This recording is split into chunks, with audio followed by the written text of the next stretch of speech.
Welcome to IIT NEET Physics Concept channel. In the last class, we discussed about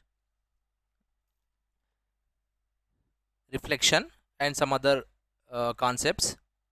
Now, in this lecture, we are going to discuss the remaining concepts from the refraction to end of the chapter. That is telescope. Now, here the first concept comes refraction. Now, what is the refraction? When the light ray is incidence from the rarer medium to denser medium. What is the rarer medium here? It is air and it is a glass. Fine. Then when it strikes this surface of this denser medium, and after that the light ray may pass into this denser medium. But this transmitted ray may not go like this, like a straight line. Okay, it will bends towards the normal side. So this type of phenomena is called refraction. So simply I can say that bending of light when the light ray is transmit from one medium to another medium. Okay, so this phenomena is called refraction. చూడండి, ఇక్కడ మనకు ఒక light ray అనేది ఒక medium నుంచి ఇంకొక మీడియంకి transmit అవుతున్నప్పుడు light అనేది బెండ్ అవుతుంది. అలా బెండ్ అవ్వడాన్ని ఈ ఫినామినాని ఇక్కడ ఏమంటామంటే రిఫ్రాక్షన్ అంటాం.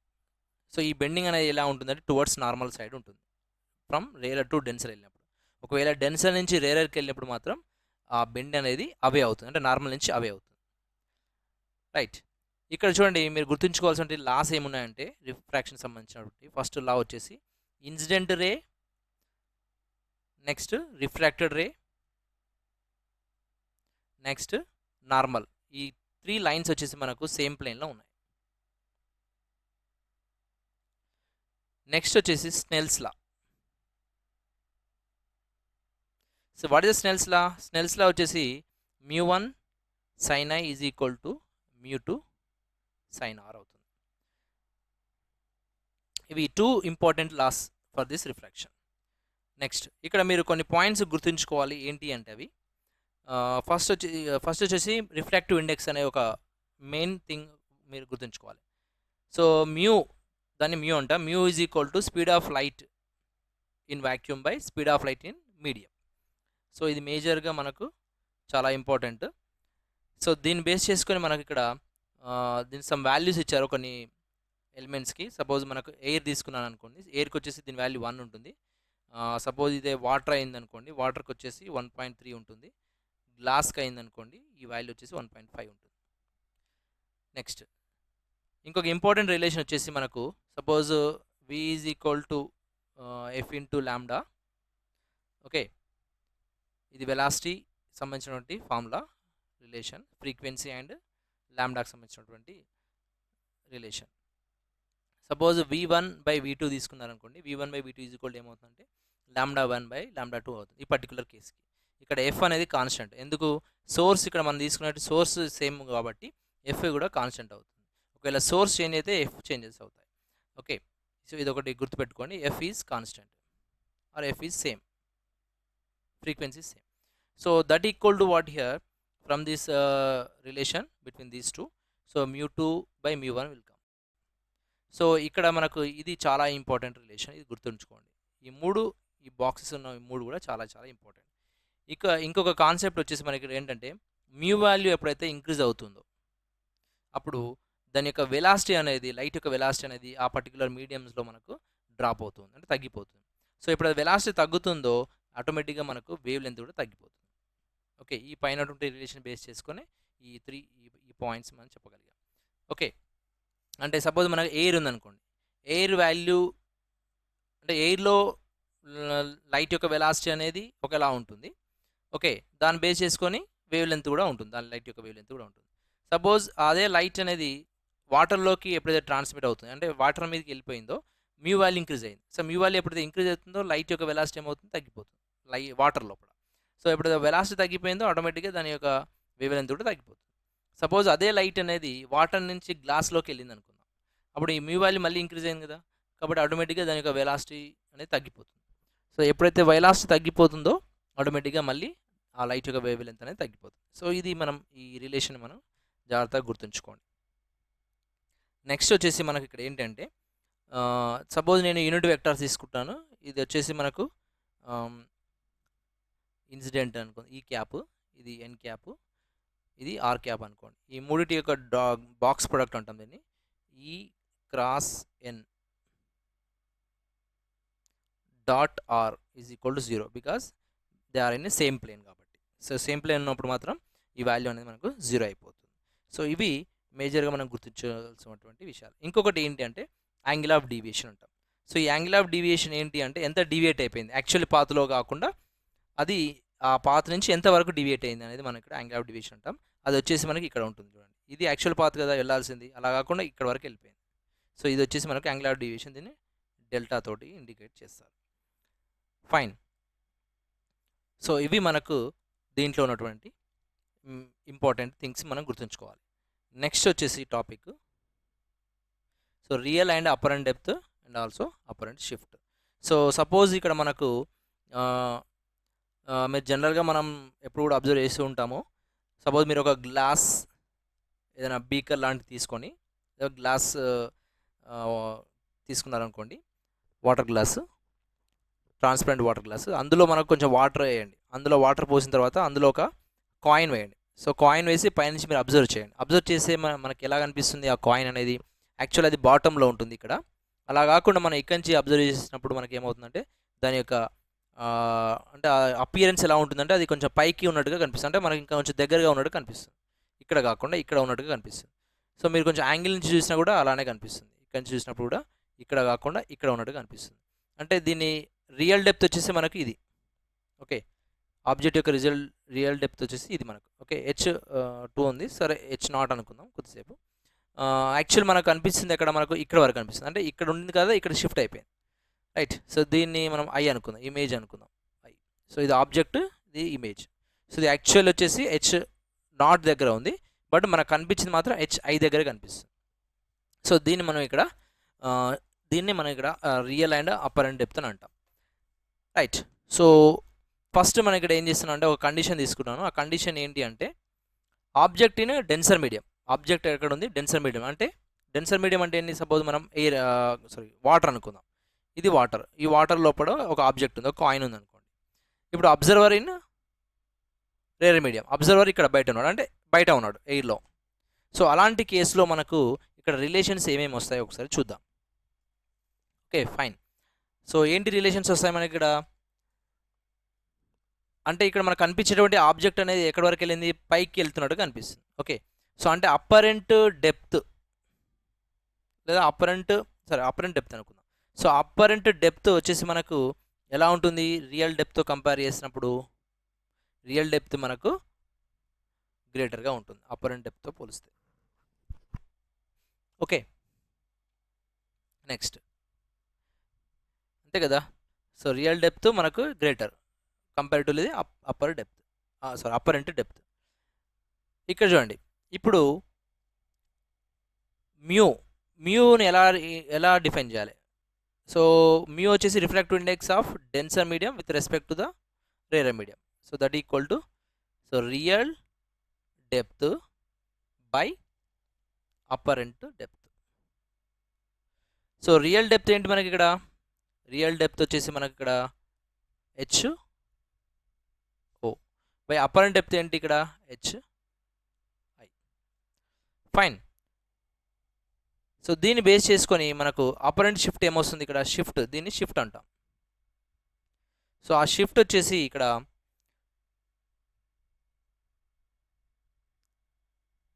H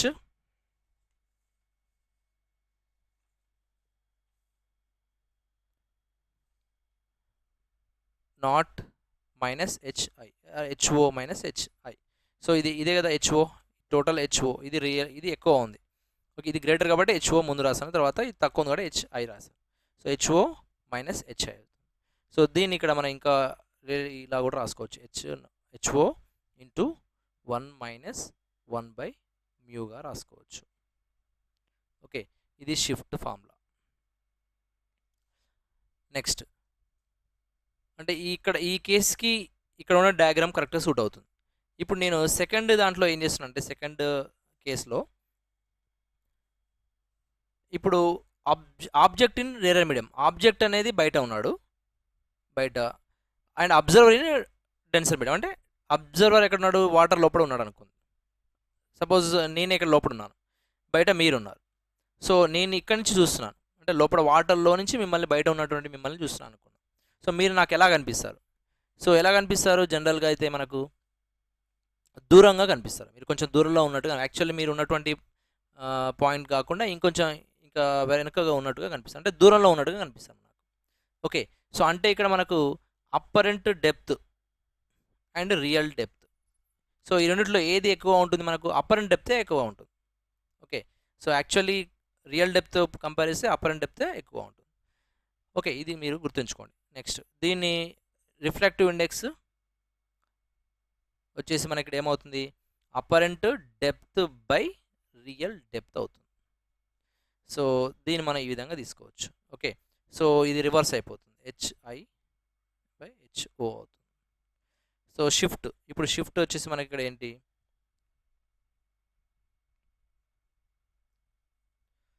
షిఫ్ట్ వచ్చేసి ఇది రివర్స్ అయిపోతుంది, అంటే HI-HO అవుతుంది. సో ఇది వచ్చేసి మనకు HI ఇంటూ మ్యూ మైనస్ 1 అవుతుంది. సో మ్యూ dr అవుతుంది. ఓకే, ఇది షిఫ్ట్. సో ఇది మనం ఈక్వేషన్ మనం ఈ విధంగా గుర్తుంచుకోవాలి. ఓకే, సో ఇది చాలా చాలా ఇంపార్టెంట్. ఇక్కడ ఉన్నటువంటి ఇది ఈ షిఫ్ట్ చిన్న డిఫరెన్స్ చూసుకోండి. H0 into 1 minus 1/μ. ఇక్కడ వచ్చేసి మనకు S equal to HI into mu minus 1 ఉంది. ఓకే, నెక్స్ట్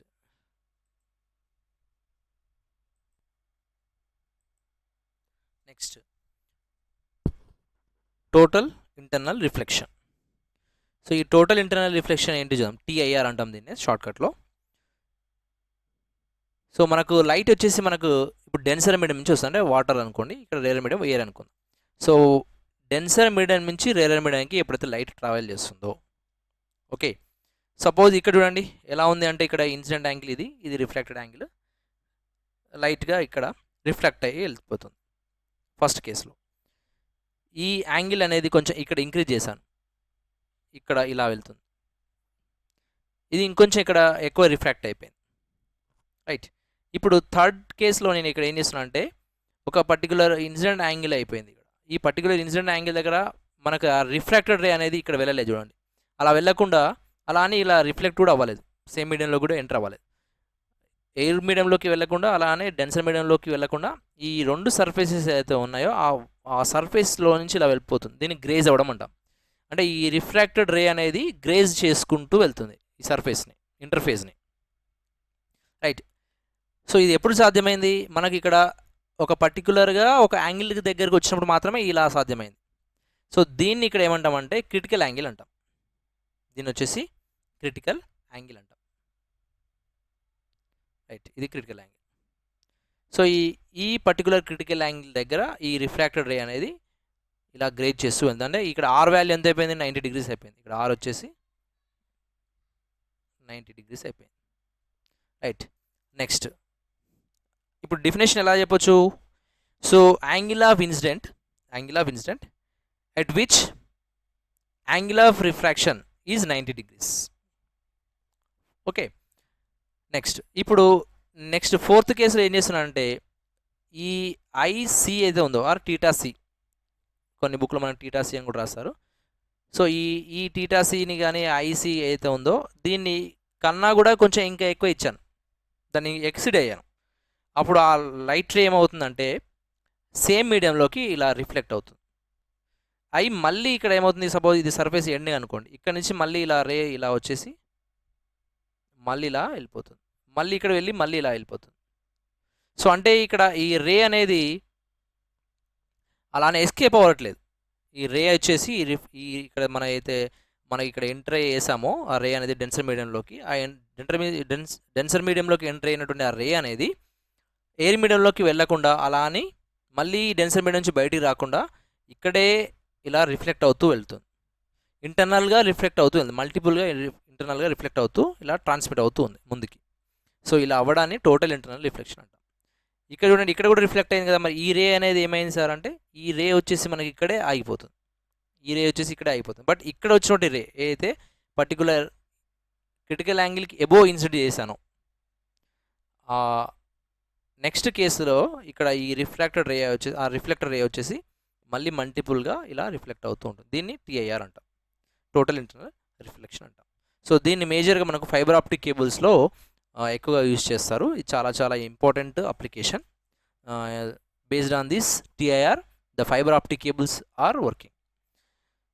ఇక్కడ చూడండి, మనకు ఈ సైన్ ఏదైతే ఉందో అంటే సైన్ టీటా సి, దీన్ని క్రిటికల్ యాంగిల్ అంటాం. దీని యొక్క రిలేషన్ వచ్చేసి 1/μ. ఇది మనకు చాలా చాలా ఇంపార్టెంట్ రిలేషన్, ఇది కూడా మనం గుర్తుంచుకోవాల్సి ఉంటుంది. ఓకే, సో దీంట్లో మనకు యాంగిల్ ఆఫ్ డీవియేషన్ ఎంత వచ్చింది ఇక్కడ. సో ఇదే కదా యాంగిల్, యాక్చువల్లీ ఇలాగా వెళ్ళాల్సింది. సో ఇక్కడ మనకు యాంగిల్ ఆఫ్ డీవియేషన్ ఇక్కడ వచ్చింది. సో ఇది వచ్చేసి మనకు delta is equal to π - 2i. ఇది కూడా గుర్తుంచుకోండి. ఓకే, నెక్స్ట్ దీనిలో ఇంకా మనకు గుర్తుంచుకోవాల్సిన విషయాలు ఏంటంటే రిఫ్రాక్టివ్ ఇండెక్స్ వాల్యూస్ ఇక్కడ ఆల్రెడీ మనం డిస్కస్ చేసాం ఇంతమందికే. సో ఇక్కడ మళ్ళీ ఉన్నాయి చార్ట్, ఒకసారి గుర్తుంచుకోండి. డైమండ్కి వచ్చేసి 2.4, డైమండ్కి 2.4, రైట్. ఇవి క్రిటికల్ యాంగిల్ వాల్యూస్, ఇవి కూడా పాసిబుల్ అయితే గుర్తుంచుకోండి, ఎక్కువ వీటిని అడగడానికి ఛాన్సెస్ లేదు. Okay, in case if you want to remember you can remember this water and diamond. Next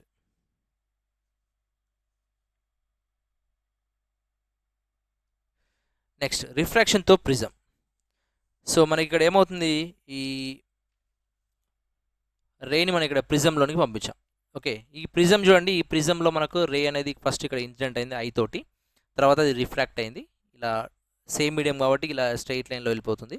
తర్వాత మళ్ళీ ఇక్కడ మీడియం చేంజ్ అయింది కాబట్టి మళ్ళీ ఇది రిఫ్లెక్ట్ అయ్యి బయటకు వచ్చేస్తుంది. సో ఇది ఇన్సిడెంట్ రే, ఇది ఎమర్జెంట్ రే అంటాం దీన్ని, రైట్. ఇక్కడ మనకు ఈ ఫస్ట్ 2 సర్ఫేస్ దగ్గర స్నెల్స్ లా అప్లై చేసుకోవచ్చు. స్నెల్స్ లా అప్లై చేసి ఇక్కడ ఏమవుతుంది, ఎయిర్ మీడియం కాబట్టి మ్యూ వాల్యూ ఎంత ఉంటుంది, 1 ఉంటుంది. అది 1 × sin i that equal to mu అనుకుందాం. దీని యొక్క రిఫ్రాక్టివ్ ఇండెక్స్ మ్యూ అనుకుందాం, ఇక్కడ 1 అనుకుందాం. ఇక్కడ మళ్ళీ ఎయిర్ కాబట్టి మళ్ళీ 1 అనుకోండి. సో మ్యూ sin r1 అవుతుంది, ఇక్కడ రిఫ్రాక్టెడ్ యాంగిల్ r1 అవుతుంది. ఓకే, సపోజ్ సెకండ్ ఇక్కడ ఈ కేసెస్కి, ఇదేమో ఫస్ట్ కేస్కి ఇప్పుడు ఇక్కడ అప్లై చేస్తున్నాను నేను. సో ఇక్కడ అప్లై చేసినప్పుడు అవుతుంది మళ్ళీ ఇక్కడ మ్యూ అవుతుంది, μ1 వచ్చేసి మ్యూ అవుతుంది, sin r2 అవుతుంది, దట్ ఈక్వల్ టు మ్యూ వచ్చేసి ఇక్కడ 1, μ2 వచ్చేసి 1 అయిపోయింది కాబట్టి 1 sin e అవుతుంది, emergent ray angle e, right. Next ఇంకొక రిలేషన్ ఏంటంటే angle of prism A is equal to r1 + r2. So the angles of refracted ray angle 1 and this reflected another second refraction angle r2. So a is equal to r1 + r2 అవుతుంది. Next ఇంకా దీంట్లో మనకు వచ్చేసి angle of deviation అంటాం. So ఈ angle of deviation అంటే ఏంటంటే చూడండి, ఇక్కడ చూడండి యాంగిల్ ఆఫ్ డీవియేషన్ ఇక్కడ ఉంది. సో ఇది యాక్చువల్లీ ఇలా వెళ్ళాల్సింది, బట్ అలా వెళ్ళకుండా ఇలా బెండ్ అయిపోయింది. సో ఇది వచ్చేసి యాంగిల్ ఆఫ్ డీవియేషన్. ఈ యాంగిల్ ఆఫ్ డీవియేషన్ అనేది దేని మీద డిపెండ్ అయి ఉంటుందంటే మన ఇన్సిడెంట్ చేసినటువంటి ఈ యాంగిల్ మీద డిపెండ్ అయి ఉంటుంది. ఓకే, అది ఎంత బెండ్ అవ్వాలి, ఎంత బెండ్ అవ్వకూడదు అనేది ఈ ఐని బేస్ చేసుకొని ఈ డీవియేషన్ ఉంటుంది. సో ఈ రెండింటికి మనం రిలేషన్ తీసుకున్నాం. ఇక్కడ ఐ వాల్యూస్ ఇక్కడ x యాక్సిస్ మీద, డెల్టా వచ్చేసి మనం y యాక్సిస్ మీద. సో ఇక్కడ ఇన్సిడెంట్ యాంగిల్ ఇంక్రీజ్ చేస్తున్నాం చూడండి, 0, 20, 40, 60, 80ని అలా ఇన్సిడెంట్ చేస్తున్న కొద్దీ మనకు ఫస్ట్ ఆఫ్ ఆల్ ఈ యాంగిల్ ఆఫ్ డివిజన్ వచ్చేసి మ్యాక్సిమం ఉంటుంది. అలా మ్యాక్సిమం ఉన్న వాల్యూ ఇలా డ్రాప్ అవుతూ సడన్గా ఒక దగ్గరకు వచ్చేసి మళ్ళీ ఇది మినిమంకి వెళ్ళిపోతుంది. మినిమంకి వచ్చేసిన తర్వాత మళ్ళీ ఇంక్రీజ్ అయిపోతుంది. సో ఇక్కడ వచ్చినటువంటి ఈ వాల్యూని ఇక్కడ మనం దీన్ని angle of deviation, minimum angle of deviation అంటాం. ఓకే, సో ఇక్కడ మనకు ఒక రిలేషన్ గుర్తుంచుకోవచ్చు, ఏంటి అంటే angle of deviation delta is equal to i + e - a. So ఇది కూడా ఇంపార్టెంట్, ఈ రిలేషన్ గుర్తుంచుకోండి. నెక్స్ట్ వచ్చేసి మనకి ఇక్కడ mu reflective index of the material, right. So mu వచ్చేసి ఇక్కడ formula sine A plus delta minimum by 2 by sine A by 2. So ఇది కూడా చాలా ఇంపార్టెంట్ రిలేషన్, ఇది కూడా గుర్తుంచుకోండి. రైట్. నెక్స్ట్ ఇంకా దీంట్లో మనకు వచ్చేసి నెక్స్ట్ దీన్ని మనం సపోజ్ థిన్ ప్రిజమ్గా తీసుకుంటున్నాను. థిన్ ప్రిజమ్ వచ్చేసి మన ఇక్కడ ఏంటి అంటే స్మాల్ ఏ వాల్యూస్, అంటే ఏ అంటే ఇక్కడ ఏంటి, ఇక్కడ ఇక్కడ ఇది అనుకుందాం, ఈ యాంగిల్ అనుకుందాం. సో ఈ యాంగిల్ అనేది మనకు స్మాల్గా ఉంటాయి, అలాంటి ఆ ప్రిజమ్స్ని ఇక్కడ థిన్ ప్రిజమ్స్ అంటాం. సో దాని వాల్యూ వచ్చేసి డీవియేషన్ అప్పుడు delta is equal to mu minus 1 into A అవుతుంది. సో ఇది మనకు మేజర్గా ఎప్పుడు కూడా ఉపయోగపడేటువంటి ఫార్ములా. ఇది ఎక్కువగా దీన్ని బేస్ చేసుకొని ప్రాబ్లమ్స్ అడుగుతుంటారు. సో ఇది కూడా జాగ్రత్తగా గుర్తుపెట్టుకోండి ఈ రిలేషన్. ఓకే, అట్లీస్ట్ మనం ఫార్ములాస్ అయినా ఈజీగా గుర్తుంచుకున్నా పర్లేదు, వాటి మీద క్వశ్చన్స్ అడిగినా ఈజీగా మనం చేయగలుగుతాం. సో ఫార్ములాస్ గుర్తుంటేనే మనం ఎలాంటి క్వశ్చన్స్కి దాని ఫార్ములా యూజ్ చేయాలనేది తెలుస్తుంది. సో ఫార్ములాస్ గుర్తు లేనప్పుడు మనం ఎలాంటి ప్రాబ్లమ్స్ కూడా సాల్వ్ చేయలేం. సో మేజర్గా నా ఇలాంటి వీడియో చేయడం, క్రాష్ కోర్స్ చేయడానికి ఉద్దేశం ఏంటంటే only to remember the formulas and concepts. Okay, not the derivation. So derivation గురించి నేను ఇక్కడ ఎక్కువ డిస్కస్ చేయట్లేదు. సో డెరివేషన్ గురించి మీరు ఆల్రెడీ రెగ్యులర్ క్లాసెస్లో వినే ఉంటారు. ఇన్ కేస్ అలా కాకపోయినా మళ్ళీ దాని గురించి నేను రెగ్యులర్గా పోస్ట్ చేస్తుంటాను, మీరు చూస్తూ ఉండండి. నెక్స్ట్ ఇక్కడ dispersion by prism. So dispersion అంటే ఏంటి అంటే ఒక వైట్ లైట్ని మనం ఎప్పుడైతే ఒక ప్రిజంలోంచి పాస్ చేసామో ఆ వైట్ లైట్ అనేది 7 కలర్స్ లాగా స్ప్లిట్ అయిపోతుంది. సో దాన్ని ఇక్కడ మనము డిస్పర్షన్ అని అంటాం. ఓకే, ఇక్కడ మన డయాగ్రామ్లో చూడండి క్లియర్గా మెన్షన్ చేస్తుంది మనకు ఒక వైట్ లైట్ అనేది ఏ విధంగా డిస్పర్స్ అయ్యింది అనేది. ఓకే, ఫస్ట్ మనకు డిస్పర్స్ అయిన తర్వాత వైట్ లైట్ లో ఫస్ట్ వచ్చినటువంటి కలర్ వచ్చేసి మనకు వైలెట్, లాస్ట్లో వచ్చినటువంటి కలర్ వచ్చేసి మనకు రెడ్.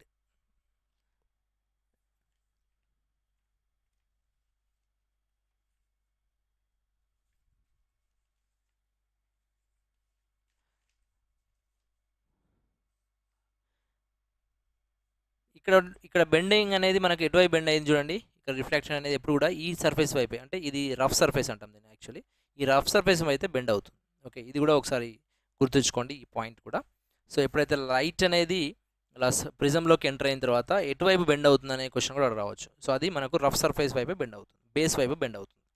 ఓకే, నెక్స్ట్ సో దీంట్లో మనకు మేజర్గా కాచీస్ ఈక్వేషన్ ఒక రిలేషన్ ఉంటుంది. సో ఆ కాచీస్ ఈక్వేషన్ ఏంటి అంటే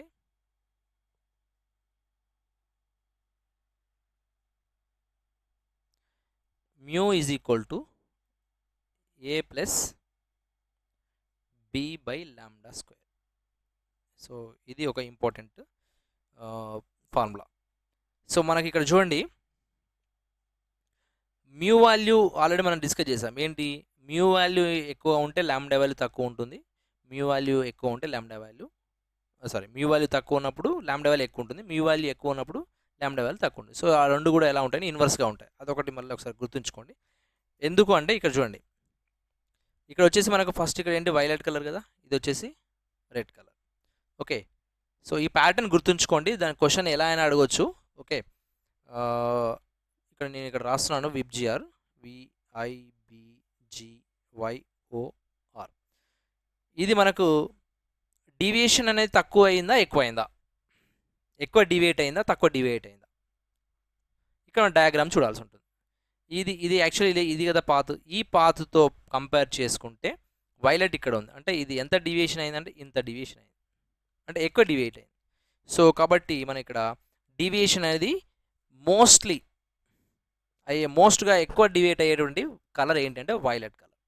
okay, this is the most deviation.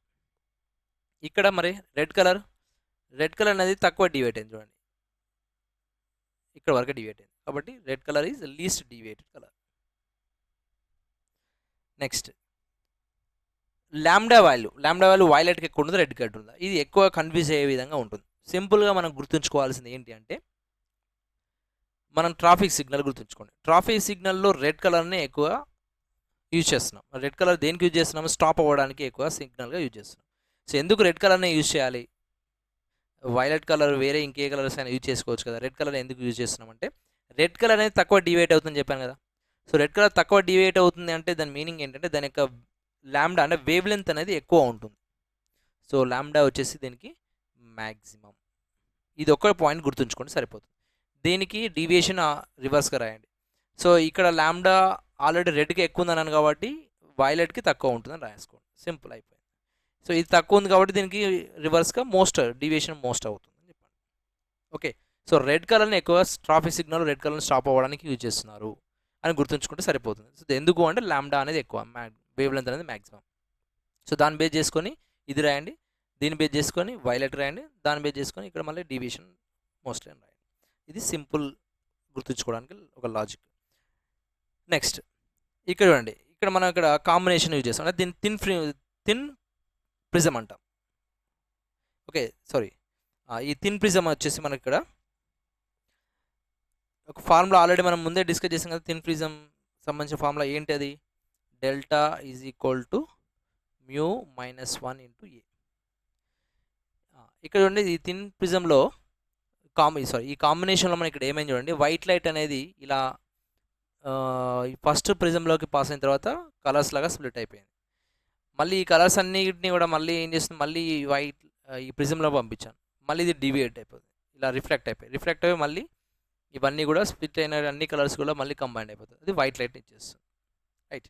So ఇది కూడా మీరు గుర్తుంచుకోండి. ఒకవేళ ఇలాంటి కాంబినేషన్ మీద క్వశ్చన్ అడిగితే ఫైనల్గా మనకు అవుట్పుట్ ఏమవుతుందంటే వైట్ లైట్ ఇక్కడ ఇన్పుట్లో ఉంది, ఆ అవుట్పుట్లో కూడా మనకు వైట్ లైట్ అవుతుంది. ఓకే. సో బెండ్ అనేది ఎటువైపు అవుతుందంటే బెండ్ అనేది ఇప్పుడు కూడా బేస్ వైపు అవుతుంది, అంటే రఫ్ సర్ఫేస్ వైపు అవుతుందని చెప్పండి. ఓకే. ఇక్కడ రఫ్ సర్ఫేస్ ఇక్కడ ఉంది చూడండి, ఇక్కడ రఫ్ సర్ఫేస్ ఉంది. సో ఈ రఫ్ సర్ఫేస్ వైపే ఇది బెండ్ అవుతుందని చెప్పండి. నెక్స్ట్ ఇది చూడండి, ఈ రిలేషన్ గుర్తుంచుకోండి.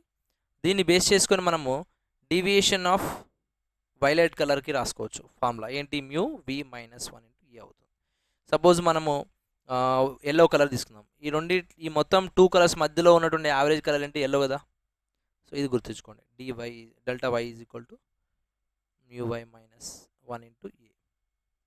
Next delta R is equal to mu R minus 1 into A. Right. ఇప్పుడు చూడండి, రిఫ్రాక్టివ్ ఇండెక్స్ ఏమవుతుంది మరి? యావరేజ్ మ్యూ వై అనుకుందాం. యావరేజ్ అంటే మ్యూ వై కదా, వైలెట్ కలర్ కాబట్టి mu Y is equal to mu V plus mu R by 2 అవుతుంది. Next ఇప్పుడు యాంగిల్ ఆఫ్ డిస్పర్షన్ అంటే యాంగులర్ డిస్పర్షన్ ఎంత జరిగింది ఇక్కడ? టీటా అందాం. దాన్ని టీటా ఈజ్ ఈక్వల్ టు ఈ విధంగా రాసుకోవచ్చు, delta V minus delta R. Dispersion ఎక్కువ జరిగింది కాబట్టి delta V minus delta R అని చెప్తాం. సో ఇది వచ్చేసి మనకు ఫార్ములా ఏంటి? దీన్ని బేస్ చేసుకొని ఇక్కడ ఆల్రెడీ డెల్టా వి ఇక్కడ రాశాను, డెల్టా ఆర్ ఇక్కడ రాశాను. ఈ రెండింటిని ఇక్కడ సింప్లిఫై చేసుకుంటే మనకు వచ్చేసి answer mu V minus mu R into A అవుతుంది. ఓకే. నెక్స్ట్ యావరేజ్ డీవియేషన్ ఎంత? అది వచ్చేసి డెల్టా వై అవుతుంది. So delta Y is equal ఏమవుతుంది? మ్యూ వై మైనస్ 1 ఏ కదా, ఇక్కడ ఆల్రెడీ రాసాం కదా. ఇది యావరేజ్ డీవియేషన్. నెక్స్ట్ ఇంకొక ఫార్ములా వచ్చేసి మనకు డిస్పర్సివ్ పవర్. డిస్పర్సివ్ పవర్ వచ్చేసి మనకి ఇక్కడ ఏమవుతుందంటే ఒమేగా అంటాం దీన్ని. Omega is equal to theta by delta Y అవుతుంది. సో టీటా ఏంటి? ఇక్కడ ఆల్రెడీ మనం రాసాం కదా, ఏంటి? Mu V minus mu R into A కదా, బై డెల్టా వై వచ్చేసి మనకు మ్యూ వై మైనస్ 1. బట్ ఇక్కడ ఆల్రెడీ ఇంటూ ఏ, పైన ఇక్కడ ఏ కింద ఏ క్యాన్సిల్ అయిపోతే ఇది మనకు డిస్పర్సివ్ పవర్ ఫార్ములా వస్తుంది. ఓకే. ఇక్కడ చూడండి ఒకటి టీటా అని అసలు టీటా అంటే ఏంటి? టీటా వచ్చేసి మనకు ఇది ఒక ప్రాపర్టీ. ఏం ప్రాపర్టీ? ప్రాపర్టీ ఆఫ్ ప్రిజానికి సంబంధించినటువంటి ప్రాపర్టీ. నెక్స్ట్ ఇక్కడ ఒమేగా ఏంటి మరి? ఒమేగా వచ్చేసి ఇది కూడా ప్రాపర్టీ, కాకపోతే ప్రాపర్టీ ఆఫ్ మెటీరియల్. ఆ మెటీరియల్ ఒక ప్రాపర్టీ. ఓకే. టీటా వచ్చేసి ప్రిజం ప్రాపర్టీ, ప్రిజానికి సంబంధించిన ప్రాపర్టీ. బట్ ఒమేగా వచ్చేసి అందులో యూజ్ చేసిన మెటీరియల్కి సంబంధించిన ప్రాపర్టీ. ఓకే.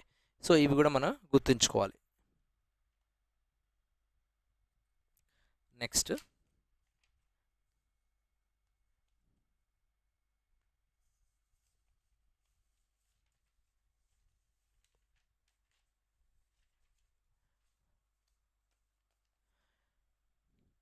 ఇక్కడ చూడండి, ఇంకొక కాన్సెప్ట్ కూడా ఏంటంటే, సపోజ్ 2 ప్రిజమ్స్ ఈ విధంగా ఉన్నాయనుకుందాం, రైట్. సో దీని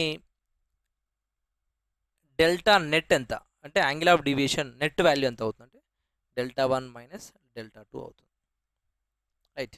సో డీవియేషన్ అంటే ఇక ఫస్ట్ ప్రిజంలో నుంచి డీవియేషన్ అవుతుంది కదా, ఓకే. ఎటువైపు డివైడ్ అవుతుంది, కింద వైపు డివైడ్ అవుతుంది, Δ1 అనుకుందాం. ఇక్కడ వెళ్ళిన తర్వాత మళ్ళీ ఎటువైపు డివైడ్ అవుతుంది, పై వైపు డివైడ్ అవుతుంది, ఇది Δ2.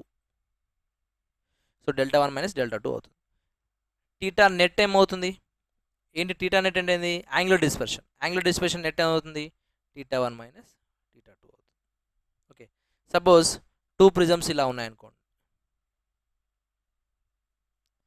సైడ్ బై సైడ్ ఉన్నాయి. సో అప్పుడు డీవియేషన్ ఎలా ఉంటుంది, డీవియేషన్ కిందికే వెళ్ళిపోతుంది ఎప్పుడు కూడా. అంటే ఇక్కడ లైట్ రే ఇలా వచ్చింది అనుకోండి, ఇలా కిందికి డివైడ్ అయిపోతుంది, ఓకే. తర్వాత మళ్ళీ లైట్ రే ఇలా వెళ్ళిపోతుంది. సో ఇది కూడా ఇటువైపు డివైడ్ అయింది, Δ2 అనుకోండి. సో ఇప్పుడు నెట్ ఏమవుతుంది, ఇక్కడ అడిషన్ అవుతుంది, ఓకే. టీటా నెట్ ఏమవుతుంది, టీటా నెట్ వచ్చి ఇది కూడా అడిషన్ అవుతుంది. సో ఇవి కూడా గుర్తుంచుకోండి, okay. So side to side ఇలా పెట్టినప్పుడు అడిషన్ అవుతుంది, డెల్టా నెట్ టీటా నెట్. ఇలా ప్లేస్ చేసినప్పుడు మనకు ఇదేమవుతుంది, ఇక్కడ డిఫరెన్స్ అవుతుంది. Here refraction at spherical surfaces. ఇక్కడ చూడండి, ఒక స్పెరికల్ సర్ఫేస్ ఉంది, ఆబ్జెక్ట్ ఇక్కడ ఓ దగ్గర ఉంది, ఇక్కడ ఇమేజ్ అనేది ఐ దగ్గర ఫామ్ అయింది, ఓకే. ఈ మెటీరియల్ యొక్క రిఫ్రాక్టివ్ ఇండెక్స్ μr, ఇది వచ్చేసి μi, ఎయిర్ మీడియం యొక్క రిఫ్రాక్టివ్ ఇండెక్స్ μi. సో ఇక్కడ రిలేషన్ ఏంటి అంటే μr by v is equal to μi by u, sorry ఇది minus, that equal to μr minus μi by r. Next transverse magnification వచ్చేసి m is equal to hi by h0 జనరల్గా. So మనకి ఇది ఈ విధంగా రాసుకోవచ్చు, v by μr by u by μiగా రాసుకోవచ్చు దీన్ని. నెక్స్ట్ ఇక్కడ మనకు లెన్స్ మేకర్ ఫార్ములా వచ్చేసి based on this refraction spherical surfaces 1/f is equal to μr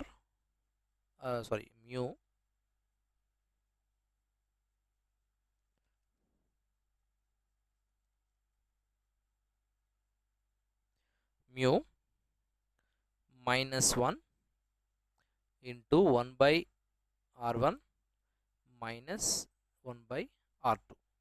ఇది వచ్చేసి లెన్స్ మేకర్స్ ఫార్ములా. నెక్స్ట్ వచ్చేసి మనకు లెన్స్ ఫార్ములా ఏంటి, జనరల్గా 1/v minus 1/u is equal to 1/f. ఇది lens formula.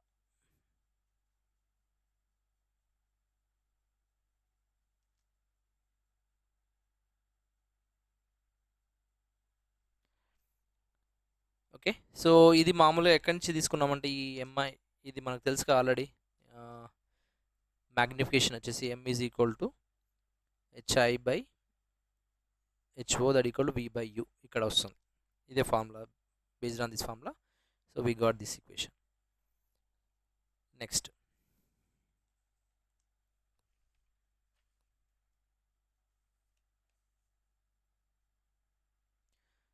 So refraction by lens, సరే ఇక్కడ మనం ఆల్రెడీ రాసేసుకున్నాం అదంతా కూడా, lens maker formula, lens formula. Longitudinal magnification ఏమవుతుంది ఇక్కడ, that is m square is equal to li by LO.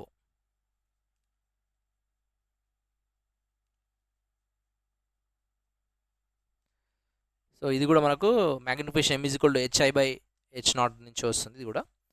So అంటే ఇక్కడ లాంగిట్యూడినల్ మ్యాగ్నిఫికేషన్ అంటే ఏంటి, మనకు సపోజ్ ఇక్కడ ఒక ఆబ్జెక్ట్ ఇలా ఉందనుకోండి, ఇక్కడ ఒక ఆబ్జెక్ట్ ఇలా ఉందనుకోండి. సో దీని యొక్క ఇమేజ్ అనేది ఇక్కడ ఇలా ఫామ్ అవుతుంది. సో ఇది li అవుతుంది, ఇది వచ్చేసి LO అవుతుంది. నెక్స్ట్ ఇది గుర్తుంచుకోండి, m square is equal to li/L0. So velocity of image, suppose మనకు ఒక ఆబ్జెక్ట్ అనేది ఇక్కడ ఒక లెన్స్ ఉంది,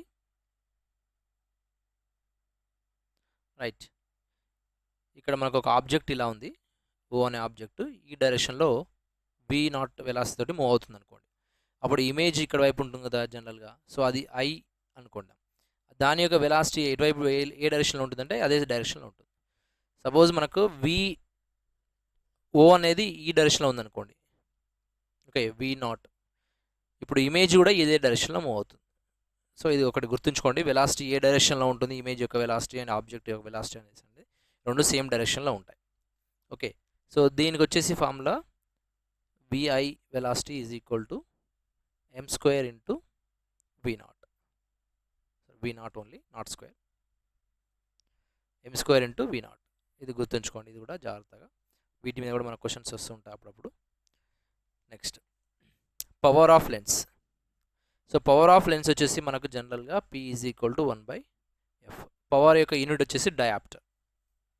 ఓకే, సో మనకు సపోజ్ ఇది మనకు వచ్చేసి కాన్వెక్స్ లెన్స్ కదా, ఈ కాన్వెక్స్ లెన్స్ వాల్యూ వచ్చేసి మనకు ఫోకల్ లెంత్ పాజిటివ్గా ఉంటుంది కాబట్టి పవర్ కూడా పాజిటివ్గా ఉంటుంది.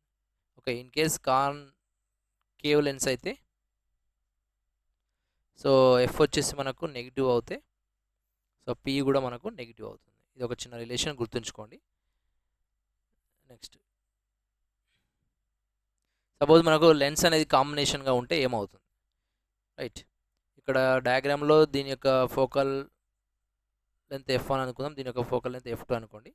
సో ఇది వచ్చేసి మనకు రిలేషన్ నెట్ 1/f అవుతుంది. 1/f is equal to 1/f1 plus 1/f2 and so on, ఇంకా ఎన్ని ఉంటాయి. అలానే పవర్ వచ్చేసి p ఈజ్ ఈక్వల్ టు ఏమవుతుంది, p1 plus p2 plus and so on అవుతుంది, రైట్. సిల్వరింగ్ ఆఫ్ లెన్స్ అంటే ఒకవైపు మనకు సిల్వర్ కోటెడ్ ఉంటాయి. సపోజ్ ఇది ఒక లెన్స్ అనుకోండి ఇలా, సో ఇటువైపు మనకు సిల్వర్ కోటెడ్ ఉంటే ఇది ఏమవుతుందంటే ఇది ఒక మిర్రర్ లాగా బిహేవ్ చేస్తుంది. సో అప్పుడు పవర్ వచ్చేసి మనకి ఏమవుతుందంటే p is equal to p1 plus p2 plus p3 అవుతుంది. సో దీన్ని ఎలా తీసుకుంటున్నామంటే యాక్చువల్లీ మనం ఇది వచ్చేసి p is equal to first వచ్చేసి మనకు లెన్స్ అవుతుంది, సెకండ్ పవర్ వచ్చేసి మిర్రర్ది అవుతుంది, మళ్ళీ ఇది ఇంకొక లెన్స్ అవుతుంది. 3 లెన్సెస్ ఈ విధంగా కాంబినేషన్గా దీన్ని సిల్వరింగ్ ఆఫ్ లెన్స్ వచ్చినప్పుడు ఈ విధంగా స్ప్లిట్ చేసుకొని చూసుకోవాల్సి ఉంటుంది. ఫస్ట్ లెన్స్, తర్వాత మిర్రర్, తర్వాత ఇంకొక lens.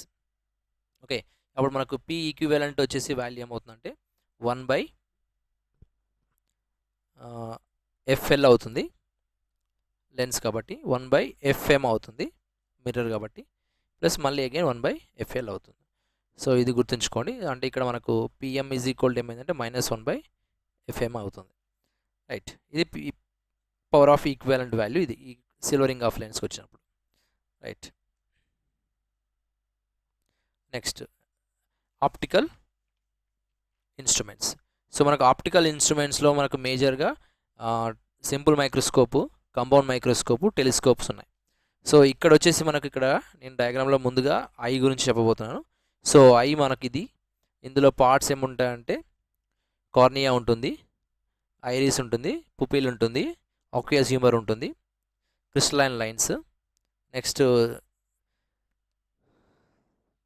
సిలారీ muscles, retina, optic nerves, vitreous humour ఉంటుంది. సో దీంట్లో మనకు మేజర్గా మనకు రెటినా ఉంది కదండి, ఈ రెటినా వచ్చేసి మనకు స్క్రీన్ లాగా బిహేవ్ చేస్తుంది. దీంట్లో మేజర్ ఇంకా మనకి ఇది వచ్చేసి వైట్ పార్ట్, కార్నియా అనేది వైట్ పార్ట్, మన ఐలో ఉన్నటువంటి వైట్ పార్ట్ ఇది. ఐరిస్ వచ్చేసి మనకు బ్లాక్ చుట్టూ ఉన్నటువంటి బ్లాక్ ఉంటుంది కదా, బ్లాక్ ఐ, ఆ బ్లాక్ ఐ చుట్టూ ఉన్నటువంటి ఆ కలరింగ్. నెక్స్ట్ పుపిల్ వచ్చేసి బ్లాక్ షేడ్. ఇది మనకి పుపిల్ ఏం చేస్తుందంటే ఇంటెన్సిటీ అనేది మనం కంట్రోల్ చేస్తుంది, మన ఐలో పడినటువంటి ఇంటెన్సిటీని అది ఎక్కువ తక్కువ అవ్వడానికి ఎక్కువ వచ్చినప్పుడు దాన్ని కంట్రోల్ చేసి తక్కువ పంపించడానికి ఈ పుపిల్ అనేది యూజ్ అవుతుంది. ఇది వచ్చేసి మనకు aqueous humor వచ్చేసి మనకు దీంట్లో ఫ్లూయిడ్ ఉంటుంది. క్రిస్టలైన్ లెన్స్ వచ్చేసి మనకి ఇక్కడ ఏంటంటే మనకి ఇక్కడ అయితే ఇమేజ్ అయితే ఇక్కడ పడుతుందో ఆ ఇమేజ్ ఇక్కడ పడిన తర్వాత మనకి అంటే ఈ రెటినా మీద అంటే స్క్రీన్ అనుకోండి, ఈ రెటినాని స్క్రీన్ అనుకుంటే ఈ స్క్రీన్ మీద మనకు అది ఫోకస్ అయ్యే విధంగా ఈ క్రిస్టలైన్ లెన్స్ అనేది యూజ్ అవుతుంది. సిలారీ మెజల్స్ వచ్చేసి మనకు లెన్స్ని యొక్క అడ్జస్ట్మెంట్ అనేది జరుగుతుంది. అంటే ఇది సపోజ్ ఇది లెన్స్ లాగా యూజ్ అవుతుంది. ఈ లెన్స్ ఇది లెన్స్ అని ఇంక్రీజ్ అవ్వడం, డిక్రీజ్ అవ్వడం, అంటే కాన్కేవ్ కాన్వెక్స్ ఇలా అవ్వడం అనేది బికాజ్ ఆఫ్ దిస్ మజిల్స్ వల్ల జరుగుతుంది. నెక్స్ట్ ఇంకా రెటినా అంటే ఆఫ్కోర్స్ స్క్రీన్ అవుతుంది. అది ఇది ఆప్టికల్ నర్వ్స్ అనేది మనకి ఇక్కడైతే స్క్రీన్ మీద వచ్చినటువంటి ఇమేజెస్ ఉన్నాయో వాటి యొక్క ఇన్ఫర్మేషన్ మనకు నర్వ్స్ ద్వారా మైండ్కి రీచ్ అవుతుంది. ఇదంతా ఫ్లూయిడ్. సో ఇక్కడ చూడండి మేజర్గా మనకు డిఫెక్ట్స్ ఏమేమి ఉంటాయంటే ఫస్ట్ది వచ్చేసి మయోపియా అంటాం దీన్ని. సో మయోపియాలో మామూలుగా ఇక్కడ ఒక ఆబ్జెక్ట్ ఉందనుకోండి, ఈ ఆబ్జెక్ట్ అనేది రెటినా మీద కాకుండా ముందుగానే పడిపోతుంది. సో అంటే మనకు నియర్గా ఉన్నాయి కనిపించనమాట. ఓకే, సో ఇది నియర్ సైట్ అనేది కనిపించదు వీళ్ళకు. సో ప్రాబ్లం ఇక్కడ డిఫెక్ట్ ఏంటంటే నియర్ సైట్ కనిపించదు కాబట్టి నియర్ అని గుర్తుంచుకోండి, మయోపియా. ఇంకోటి హైపర్మెట్రోపియా అంటాం దీని రెమెడీ వచ్చేసి మనకు ఇది ఒక నెగిటివ్స్ మిర్రర్ లెన్స్ని యూజ్ చేయాల్సి ఉంటుంది. అది వచ్చేసి మనకు ఈ కాన్కేవ్ మిర్రర్ని యూజ్ చేస్తున్నాం. రైట్, ఇక్కడ వచ్చేసి సపోజ్ మనకి ఇక్కడ ఇంకొక డిఫెక్ట్ వచ్చేసి హైపర్మెట్రోపియా అంటాం దీన్ని. సో హైపర్మెట్రోపియా అంటే వర్డ్ చాలా లాంగ్గా ఉంది కాబట్టి మనకి ఇది లాంగ్ సైట్ అని గుర్తుంచుకోండి. అంటే లాంగ్ సైట్లో ఉన్న వాటికి ఉన్న ఆబ్జెక్ట్స్ని ఈ డిఫెక్ట్ ఉన్న వాళ్ళు గుర్తించలేకపోతారు. సో ఎందుకు అంటే ఈ రెటినాకి బ్యాక్ సైడ్ వెళ్ళిపోతుంది ఇమేజ్ అనేది. సో దీన్ని మనం ఏం చేయాలంటే ఒక పాజిటివ్ లెన్స్ యూజ్ చేసి దీన్ని రెమెడీ చేయాల్సి ఉంటుంది. రెమెడీ అంటే దాని యొక్క రెక్టిఫికేషన్ అంటుంది దీన్ని. సో ఈ లెన్స్ ఏం చేస్తుందంటే ఆ పాయింట్ అనేది పీ పాయింట్ ఇమేజ్ అనేది రెటినా మీద పడే విధంగా ఇక్కడ కాన్వెక్స్ లెన్స్ని యూజ్ చేస్తాం. సో ఇది హైపర్మెట్రోపియా అంటాం. సో లాంగ్ సైట్ వాళ్ళకు లాంగ్లో ఉన్నటువంటి ఇమేజెస్ కనిపించాయి వీళ్ళకు. సో ఇది ఒకటి గుర్తుంచుకోండి, లాంగ్ ఇది నియర్. సో నియర్ కనిపించిన వాటిని మయోపియా అంటాం, లాంగ్లో ఉన్న వాటిని కనిపించిన వాటిని హైపర్మెట్రోపియా అంటాం. సో ఇది ఇంకొక డిఫెక్ట్. దీనికి వచ్చేసి మనకు సిలిండ్రికల్ లెన్స్ యూజ్ చేస్తాం. సో దీంట్లో ఇమేజెస్ అనేది ఈ విధంగా ఎరెక్టెడ్గా కనిపిస్తుంటుంది, నీట్గా యాసిడ్గా కనిపించకుండా రివర్స్లో కనిపిస్తుంది. సో దాన్ని మనం సిలిండ్రికల్ లెన్స్ యూజ్ చేసి ఈ ప్రాబ్లమ్ని రెక్టిఫై చేయొచ్చు. Right, so come to the simple microscope.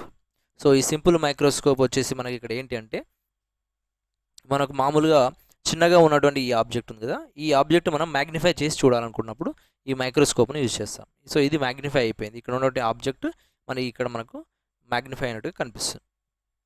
Right, దీంట్లో వచ్చేసి మనకు మేజర్గా సపోజ్ ఇక్కడ నేను ఏమంటున్నాను అంటే ఇక్కడ ఇమేజ్ ఎట్ ఇన్ఫినిటీ అంటే మామూలుగా ఇన్ఫినిటీ అంటే ఏంది, లీస్ట్ డిస్టెన్స్ ఆఫ్ డిస్టింక్ట్ విజన్లో కాకుండా దానికంటే మించి ఉంది. మామూలుగా ఈ వాల్యూ వచ్చేసి 25 సెంటీమీటర్ ఉంది, దాన్ని మించి ఉన్నటువంటి దూరంలో ఉన్నటువంటి ఆబ్జెక్ట్స్ మనం ఇన్ఫినిటీ అనుకుంటాం.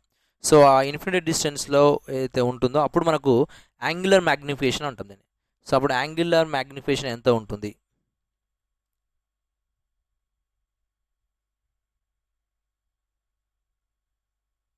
సో యాంగులర్ మ్యాగ్నిఫికేషన్ వచ్చేసి D/F. ఇది కూడా గుర్తుంచుకోండి.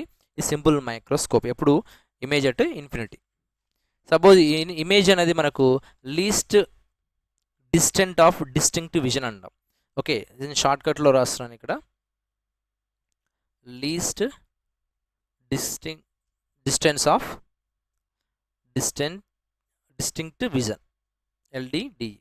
సో LDDలో మనకు అంటే 25 సెంటీమీటర్ లోపు ఉన్నటువంటి ఆబ్జెక్ట్స్. సో అప్పుడు మనకు యాంగులర్ మ్యాగ్నిఫికేషన్ ఎంత అవుతుంది అంటే D/F+1 అంటే ఇంక్రీజ్ అవుతుంది, మ్యాగ్నిఫికేషన్ అనేది ఇంక్రీజ్ అవుతుంది, అంటే ఇంకా ఎక్కువ నీట్గా కనిపిస్తుంది అన్నమాట. సో ఇది ఒకసారి గుర్తుంచుకోండి. సో ఇది D/F+1 ఇది ఒకటి. నెక్స్ట్ ఇక్కడ ఉన్న గుర్తుంచుకోవాల్సిన 2 పాయింట్స్ ఏంటంటే ఇమేజ్ అనేది ఇన్ఫినిటీ డిస్టెన్స్లో ఉన్నప్పుడు మ్యాగ్నిఫికేషన్ D/F అవుతుంది, LDD దగ్గర ఉన్నప్పుడు మాత్రం D/F+1 అవుతుంది. Next compound microscope. Compound microscope అంటే group of combination of the 2 lenses అనమాట. ఇక్కడ మనకు ఏమవుతుందంటే చూడండి, ఇక్కడ ఆబ్జెక్ట్ అనేది ఇక్కడ ఉంది, ఇమేజ్ వచ్చేసి మనకు ఇక్కడ ఫామ్ అయింది, A', B' దగ్గర ఫామ్ అయిపోయింది. ఓకే, నెక్స్ట్ అంటే ఇది ఇంకా మనకు ఇంకా ఎక్కువ మ్యాగ్నిఫికేషన్ అనేది ఇంకా ఎక్కువ జరుగుతుంది ఇక్కడ. ఇక్కడ వచ్చేసి ఫార్ములా మనకు ఇమేజ్ ఫస్ట్ కేసు వచ్చేసి మనకు ఇమేజ్ అనేది ఎక్కడ ఉందంటే ఇన్ఫినిటీ దగ్గర ఉంది. ఓకే, సో అప్పుడు మనకు టోటల్ మ్యాగ్నిఫికేషన్ అంటాం. ఓకే, సో ఇక్కడ మనకు టోటల్ మ్యాగ్నిఫికేషన్ ఏమవుతుంది అంటే జనరల్గా total magnification before this total magnification formula ఏమొస్తుందంటే దీంట్లో మనకు M that is M is equal to M naught into M E M O into M E అనమాట. సో ఎంఓ ఏంటి మరి ఇక్కడ మ్యాగ్నిఫికేషన్ బై ఆబ్జెక్ట్ లెన్స్, అంటే ఆబ్జెక్ట్ లెన్స్ వల్ల మనకు అది మ్యాగ్నిఫై అవుతుంది, దాన్ని ట్రాన్స్వర్స్ మ్యాగ్నిఫికేషన్ అంటాం. నెక్స్ట్ ఎంఈ అంటే ఏంటంటే ఐపీస్ వల్ల మ్యాగ్నిఫికేషన్ అవుతుంది, సో దీన్ని యాంగులర్ మ్యాగ్నిఫికేషన్ అంటాం. సో ఈ రెండింటి కాంబినేషన్ మనకు ప్రొడక్ట్ ఏమవుతుందంటే టోటల్ మ్యాగ్నిఫికేషన్ అవుతుంది.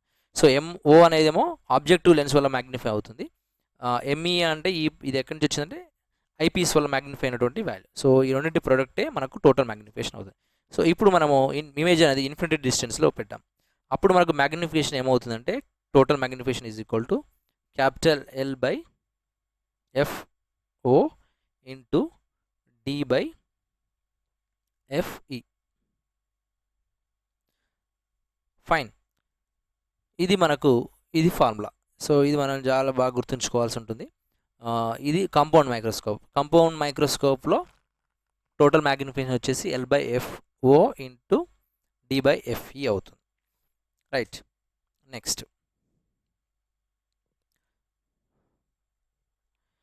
ఇప్పుడు మనకు సెకండ్ కేసు వచ్చేసి ఏంటి, L D D V least distance of distinct vision.